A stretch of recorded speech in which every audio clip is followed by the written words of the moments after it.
Men jamoam bilan juda faxrlanaman. Murabbiylar shtabimdan, butun klubdan, prezidentdan, bizga har kuni juda katta yordam va qo'llab-quvvatlash ko'rsatadigan barchadan chin dildan minnatdorman va baxtiyorman.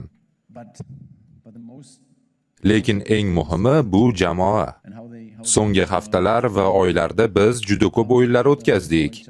Shunga qaramay, hanuz o'yinni nazorat qila olayotganimizni ko'rish juda yoqimli. Bugungi o'yin ham oson bo'lmadi, hatto 2-0 hisobida oldinga chiqib olganimizdan keyin ham. Chunki raqib bosim qilishda davom etdi. Ammo biz uchrashuvni nazorat qildik va himoyada juda yaxshi o'ynadik. Men bundan faxrlanaman. Bilasizmi, men bu kunni hech qachon unutmayman, hech qachon. Men juda baxtliman. Stadiondagi atmosfera esa shunchaki ajoyib. Tasavvur qiling, bu yerda yana 40 ming muxlis bo'lishi mumkin edi. Bu haqiqatdan ham hayratlanarli. Men bu yerda, Barselonada juda baxtliman.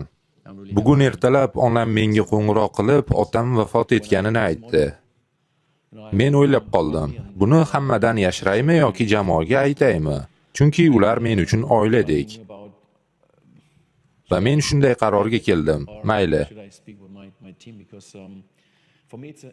Men buni futbolchilar bilan bo'lishni xohlayman. Ularning bunga qanday munosabat bildirganini ko'rsangiz, men bu lahzani hech qachon unutmayman.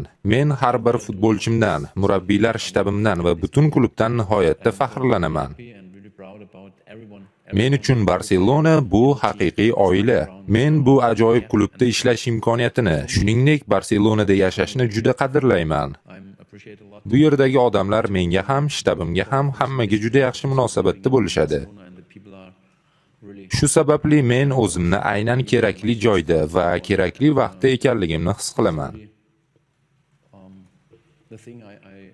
Klub uchun yanada ko'proq mehnat qilib, yangi darajaga chiqishni istaymiz. Bilaman, bu yerda hamma Chempionlar Ligasida g'alaba qozonishni xohlaydi.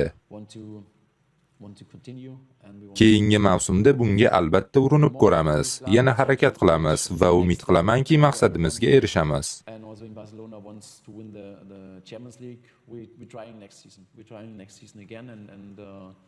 Hopefully we can achieve this goal.